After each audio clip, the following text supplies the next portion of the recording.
नमस्कार, मैं हूं अनीता और आप देख रहे हैं मैं भी भारत का ये नया प्रोग्राम जिसका नाम है आदिवासी डेली। ये एक न्यूज़ बुलेटिन है जिसमें हम हर रोज़ आदिवासी भारत से जुड़ी बड़ी खबरों को आप तक पहुंचाएंगे। तो शुरुआत करते हैं हेडलाइंस के साथ। मोदी सरकार ने बदला एक और योजना का नाम। 2025 तक 36,000 से ज़्यादा आदिवासी गांवों को आदर्श बनाने का दावा। आदिवासी मंत्रालय को पड़ी फटकार। आदिवासियों के लिए खेल एक्सीलेंसी केंद्र का वादा खोखला। कोविड की मार से परेशान आदिवासी छात्रों को अभी भी राहत नहीं, अभी भी संसाधनों की कमी। तमिलनाडु के कोयम्बटूर में 13 आदिवासी बस्तियों को मिला सामुदायिक वन अधिकार। और अब खबरें विस्तार से। नरेंद्र मोदी सरकार ने एक और योजना का नाम बदल दिया है। यह योजना आदिवासी भारत के लिए है। सरकार ने दावा किया है कि साल 2025 तक देश की आधी आदिवासी आबादी आदर्श गांवों में रह रही होगी, यानी उनके गांवों में सभी सुविधाएं मौजूद होंगी। अब आदिवासी इलाकों के लिए विशेष केंद्रीय सहायता को प्रधानमंत्री आदि आदर्श ग्राम योजना के नाम से जाना जाएगा। जनजातीय मामलों की राज्य मंत्री रेणुका सिंह ने सोमवार को लोकसभा में ये जानकारी दी। उन्होंने बताया कि इस योजना के तहत अलग अलग राज्यों और केंद्र शासित प्रदेशों के ऐसे गांव जिनकी 50% आबादी आदिवासी समुदाय की है या फिर जिन गांवों में कम से कम 500 आदिवासी रहते हैं, उन्हें इस योजना के तहत कवर किया जाएगा। उन्होंने लोकसभा में दावा किया कि इस योजना के तहत देश भर में कम से कम 36,428 गांवों को आदर्श गांव बनाया जाएगा। वित्तीय वर्ष 2021-22 और 2022-23 के दौरान कुल 16,554 गांवों को शामिल किया गया है। इस परियोजना में ग्राम विकास योजनाएं तैयार करना, इन गांवों में परिवारों और लोगों के बीच केंद्रीय और राज्य योजनाओं का अधिकतम कवरेज और स्वास्थ्य, शिक्षा, कनेक्टिविटी और आजीविका जैसे क्षेत्रों में बुनियादी ढांचे में सुधार करना शामिल होगा। बता दें, मोदी सरकार ने आते ही सांसद आदर्श ग्राम योजना की शुरुआत की थी और इसके तहत लाखों रुपए गांव के लिए फंडिंग हुई, लेकिन अभी भी सांसद अपने गांव को आदर्श नहीं बना सके। ऐसे में अब सवाल ये है कि क्या आदिवासियों के गांव आदर्श बन पाएंगे? क्या इन गांवों तक वो सारी सुविधाएं मुहैया हो जाएंगी जो कागज में बताई गई हैं? बढ़ते हैं अगली खबर की ओर। आदिवासी बहुल जिलों में खेलों के लिए एक्सीलेंसी के 2 केंद्र स्थापित करने के स्थानों की अभी तक पहचान नहीं की गई है। संसदीय समिति की रिपोर्ट में ये बात सामने आई है। सामाजिक न्याय और अधिकारिता पर संसदीय समिति की ये रिपोर्ट सोमवार को लोकसभा में पेश की गई थी। दरअसल जनजातीय मामलों के मंत्रालय ने 2019 में कहा था कि उसने 25% से अधिक अनुसूचित जनजातियों की आबादी वाले 163 जनजातीय जिलों की पहचान की है, जहां 2022 तक ऐसे केंद्र स्थापित किए जाने हैं।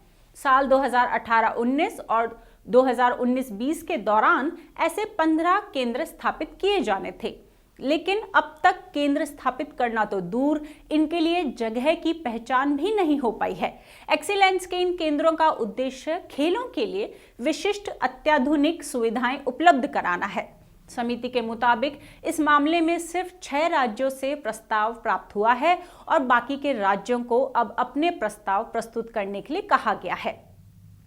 इस प्रोजेक्ट को संभालने में मंत्रालय के ढीले रवैये पर समिति ने नाराजगी जताई है। संसदीय समिति ने मंत्रालय को परियोजना के प्रत्येक चरण को पूरा करने की समय सीमा तय करने की सलाह दी है। समिति ने जोर देकर कहा कि राष्ट्रीय और अंतर्राष्ट्रीय स्तर पर बेहतरीन प्रदर्शन करने वाले जनजातीय बेल्ट के एथलीटों के लिए प्रदर्शन को बढ़ावा देने के लिए सर्वोत्तम सुविधाएं उपलब्ध कराने की तत्काल आवश्यकता है। बढ़ते हैं अगली खबर की ओर। कोविड-19 महामारी के दौरान समाज के हर वर्ग को मुश्किलों का सामना करना पड़ा था। आदिवासी छात्रों को भी ऐसे समय में पढ़ाई में बहुत ज्यादा नुकसान पहुंचा था। अब संसदीय समिति की रिपोर्ट ने भी इस पर अपनी चिंता जाहिर की है। सोमवार को जारी संसदीय समिति की रिपोर्ट में बताया गया है कि केंद्र सरकार के एकलव्य मॉडल आवासीय विद्यालयों यानी EMRS में नामांकित आदिवासी छात्रों को कोविड-19 महामारी के दौरान अपरिवर्तनीय रूप से नुकसान उठाना पड़ा, क्योंकि ऑनलाइन सीखने के लिए उन्हें समय पर संसाधन उपलब्ध नहीं कराए गए थे। साल 1997-98 में शुरू किए गए EMRS यानी एकलव्य मॉडल आवासीय विद्यालयों का उद्देश्य देश के दूर दराज के क्षेत्रों में अनुसूचित जनजाति के बच्चों को गुणवत्तापूर्ण शिक्षा प्रदान करना है। सामाजिक न्याय और अधिकारिता पर स्थायी समिति ने अपनी रिपोर्ट में कहा है कि समिति ये जानकर हैरान है कि EMRS में स्मार्ट क्लासेस और अटल टिंकरिंग लैब्स यानी वो कंप्यूटर लैब्स जहां छात्र प्रयोग करके सीखते हैं के प्रावधान और छात्रों के लिए मोबाइल, टैबलेट और शैक्षिक किट की खरीद में इतनी देर हो गई कि कोविड-19 महामारी के दौरान ऑनलाइन कक्षाएं प्रदान करने का उद्देश्य अमल में नहीं लाया जा सका। समिति ने साथ में ये भी कहा कि मंत्रालय के लापरवाह रवैये को ठीक करने की जरूरत है। हालांकि सरकार ने आदिवासी छात्रों के पढ़ने सीखने के नुकसान के मुद्दे पर कोई प्रतिक्रिया नहीं दी, लेकिन ये स्पष्ट किया कि अटल टिंकरिंग लैब्स अब 8 राज्यों के 18 स्कूलों में स्थापित की गई है। और अब खबर है तमिलनाडु से। राज्य के कोयंबटूर जिले में 13 आदिवासी बस्तियों को सामुदायिक वन अधिकार यानी कम्युनिटी फॉरेस्ट राइट्स प्रदान किया गया। ये बस्तियां पिल्लूर और पालामलाई वन क्षेत्रों में है। ये अधिकार उन्हें GPS आधारित भूमि सर्वेक्षण करने के बाद दिया गया। बता दें, वन अधिकार अधिनियम 2006 के प्रभाव में आने के 15 वर्षों के बाद आदिवासियों को ये अधिकार मिला है। इस प्रक्रिया का नेतृत्व करने वाले कोयंबटूर नॉर्थ के राजस्व विभाग के अधिकारी के बूमा ने कहा कि CFR उन बस्तियों की आजीविका को सुरक्षित करेगा जिनकी आय काफी हद तक वन संसाधनों पर निर्भर करती है। इन बस्तियों के निवासी अराप्पू, शहद, इमली, बूम बनाने के लिए घास, शिकाकाई, आम और आंवला जैसे कई लघु वन उत्पाद इकट्ठा करते थे, जिसके लिए ग्राम वन समिति को भुगतान किया जाता था। लेकिन अब ये लोग इन उत्पादों को जंगल से बिना किसी शुल्क का भुगतान किए ही इकट्ठा कर सकते हैं। उन्होंने बताया कि ये अधिकार 13 बस्तियों के 2 अलग अलग समूहों को मिला है, क्योंकि वे क्षेत्रों को साझा करने के लिए सहमत हुए थे। उन्हें 29 मंदिरों और 3 पारंपरिक कब्रिस्तानों के रास्ते का अधिकार भी दिया गया है। कुल मिलाकर CFR उनकी आजीविका को बेहतर बनाने में मदद करेगा। ये उनके सांस्कृतिक अधिकारों की भी रक्षा करता है।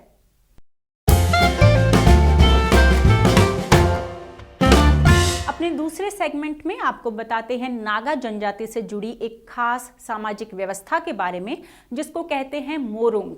नागालैंड की जनजातियों की अपनी बेहद खास पहचान है। यहाँ के नागा जनजाति के लोग अपनी संस्कृति पर सिर्फ गर्व ही नहीं करते, बल्कि इसके संरक्षण और विकास के लिए सजग भी हैं। नागा संस्कृति की पहचान से जुड़ा है मोरुंग।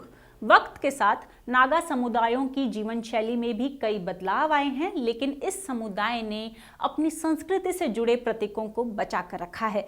मोरुंग एक तरह से नागा जनजातियों के युवाओं के लिए बनाई गई डॉर्मेट्री होती थी। यहाँ पर लकड़ी से बना एक खास तरह का वाद्य यंत्र रखा जाता है। ये वाद्य यंत्र एक लंबे पेड़ के तने को खोखला कर बनाया जाता है, जिसे लॉन्ग ड्रम भी कहा जाता है। युद्ध या आपातकाल जैसी स्थिति में इस ड्रम को बजाकर युवाओं को सूचना दी जाती थी। आजकल लॉन्ग ड्रम को खास मौकों या त्योहारों पर बजाया जाता है। नागा समुदाय में एक वक्त ये नियम था कि जैसे ही लड़के किशोर अवस्था में पहुंचते थे, उन्हें गांव में बने इन मोरुंग में भेज दिया जाता था। यहाँ ये युवा एक साथ रहते थे और खेती किसानी से लेकर युद्ध की कलाओं तक दैनिक जीवन के लिए जरूरी हर तरह की व्यावहारिक शिक्षा पाते थे। मोरुंग में युवाओं को उनकी संस्कृति से जोड़ने के लिए लोक कथाओं से लेकर लोक संगीत तक सिखाया जाता था। उनकी उम्र के हिसाब से उनके काम भी बटे होते थे। मोरुंग के आसपास का क्षेत्र महत्वपूर्ण अनुष्ठानिक क्रियाओं का सामाजिक केंद्र होता है। मोरुंग का निर्माण बसाहट की सबसे ऊंची जगह पर आमतौर पर एक खड़ी ढलान के किनारे किया जाता है। अलग अलग जनजातियों में मोरुंग के लिए नाम भी अलग अलग थे। मसलन आओ जनजाति के लोग इसे अर्जू कहते हैं, कोन्याक इसे बैन पुकारते हैं और अंगामियों में इसे किचुकी कहा जाता है।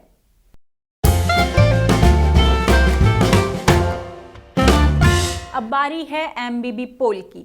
सोमवार को हमने मैं भी भारत के यूट्यूब चैनल पर एक सवाल किया था। सवाल कुछ ये था, कई आदिवासी संगठन अलग भील प्रदेश की मांग कर रहे हैं। इन संगठनों का कहना है कि गुजरात, मध्य प्रदेश, महाराष्ट्र और राजस्थान के भील बहुल इलाकों को मिलाकर भील प्रदेश का गठन किया जाना चाहिए। क्या आप मानते हैं कि ये मांग जायज है? इस सवाल के जवाब में 65% लोगों ने हाँ का ऑप्शन चुना, जबकि 29% लोगों ने इस मांग को गलत ठहराया है। वहीं 6% लोगों ने पता नहीं का ऑप्शन चुना। आपको बता दें कि अब तक लगभग 2000 लोग इस पोल में हिस्सा ले चुके हैं। यहाँ ये भी बताना जरूरी है कि इस पोल में हिस्सा लेने वालों में आदिवासी और गैर आदिवासी दोनों ही शामिल हैं। ये तो हुआ पोल का परिणाम, लेकिन अब जानते हैं इस पोल की पृष्ठभूमि। भील मध्य भारत की एक जनजाति का नाम है जो कि मुख्य रूप से राजस्थान, गुजरात, मध्य प्रदेश, छत्तीसगढ़, महाराष्ट्र और त्रिपुरा में फैली हुई है। इस प्रकार ये भील जनजाति भारत की सर्वाधिक विस्तृत क्षेत्र में फैली हुई जनजाति है। दरअसल राजस्थान, महाराष्ट्र, गुजरात और मध्य प्रदेश में जनजाति समुदाय का एक धड़ा लंबे समय से भील प्रदेश की मांग कर रहा है। इसके चलते भील प्रदेश मुक्ति मोर्चा, भारतीय ट्राइबल पार्टी सहित कई सामाजिक राजनीतिक संगठन मजबूत हुए हैं, जो 4 प्रदेशों के 42 जिलों के अनुसूचित क्षेत्रों को मिलाकर अलग भील प्रदेश की मांग कर रहे हैं। ये लोग चाहते हैं कि जिन जगहों से भील समुदाय के लोगों को भगा दिया गया था, वहां पर उन्हें वापस बसाया जाए, ताकि ये लोग अपने अधिकारों और पहचान को दोबारा प्राप्त कर सकें। इस क्षेत्र की आबादी 1.25 करोड़ से भी ज्यादा है। इसमें राजस्थान में 28 लाख, गुजरात में 34 लाख, महाराष्ट्र में 18 लाख और मध्य प्रदेश में लगभग 46 लाख की जनसंख्या शामिल है। इसके लिए संविधान के अनुच्छेद 244 और सन 1913 के मानगढ़ में गुरु गोविंद गिरी के आंदोलन का हवाला दिया जाता है। इसी बीच संसद, विधानसभा से लेकर सामाजिक मंचों पर लगातार ये मांग उठती रही है। हालांकि इस मांग का आरएसएस लगातार विरोध करता रहा है। इस क्षेत्र में कार्यरत संघ परिवार से जुड़े वनवासी कल्याण परिषद का मानना है कि ये समाज को बांटने के लिए वामपंथी और मिशनरी ताकतों की साजिश है। वहीं शिक्षा क्षेत्रों से जुड़े कई लोग इस मांग को स्वायत्तता के नजरिए से सही ठहराते हैं।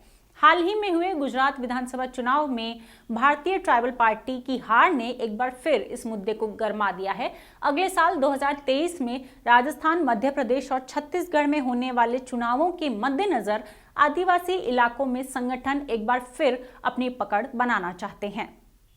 भील प्रदेश की मांग क्यों की जा रही है, ये मांग कौन लोग कर रहे हैं और ये मांग पूरी होने की कितनी संभावना है, इन मसलों को थोड़ा और समझने की कोशिश करते हैं। इस समय हमारे साथ राजस्थान के डूंगरपुर से कांतिलाल रोथ जुड़े हुए हैं।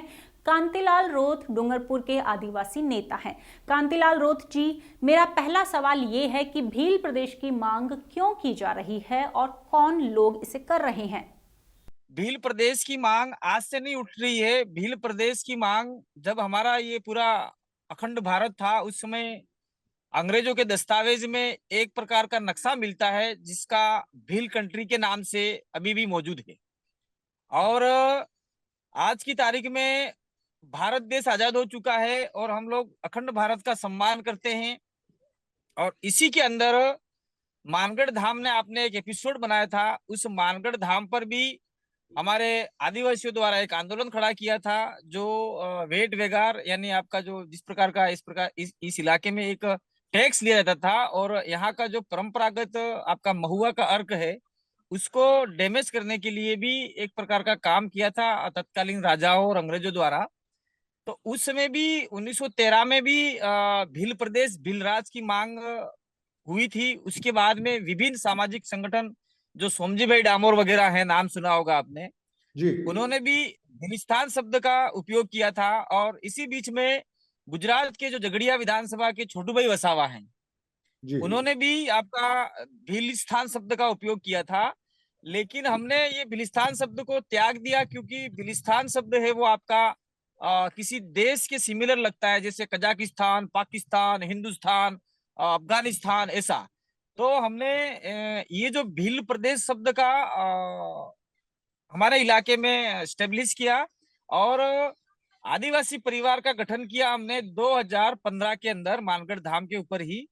उस समय से ही हमने एक मेमोरेंडम तैयार किया था कि मध्य प्रदेश, गुजरात, राजस्थान और महाराष्ट्र का जो इलाका है उसको लेके हम लोग, इसमें भीलों की संख्या ज्यादा है और यहाँ पे बोली जाने वाली बोली जो भीली है, यहाँ की संस्कृति स्पेशल है, यहाँ का रहन सहन अलग है, यहाँ का खान पान अलग है। और हम लोग अपनी संस्कृति और विशेषताओं को पुनर्जीवित करते हुए एक स्टेट की डिमांड करें, तो भील प्रदेश की मांग हमारे द्वारा ही की जा रही है और हमारे पुरखों द्वारा की जा रही थी। सिर्फ प्रदेश शब्द हमने लगाया है, भील शब्द तो वो पहले से ऑलरेडी लगा हुआ था, चाहे गोवनकर महाराज हो, चाहे आपके सोमजी भाई डामर हो, छोटू भाई वसावा हो। भारत में ज्यादातर राज्यों के गठन का आधार भाषा माना गया है। क्या आपको लगता है कि भील प्रदेश की मांग उस आधार पर सही साबित की जा सकती है? पहले महाराष्ट्र जो राज्य था वो गुजराती लैंग्वेज के आधार पे गुजरात और महाराष्ट्र का टुटाव हुआ। और इसके बाद में जो भी स्टेट बने हैं वो भाषाई आधार पर बने हैं, हम लोग मानते हैं। लेकिन जो हमारा जॉर्ज गिरिसन ने 1905 में एक एनालिसिस किया है,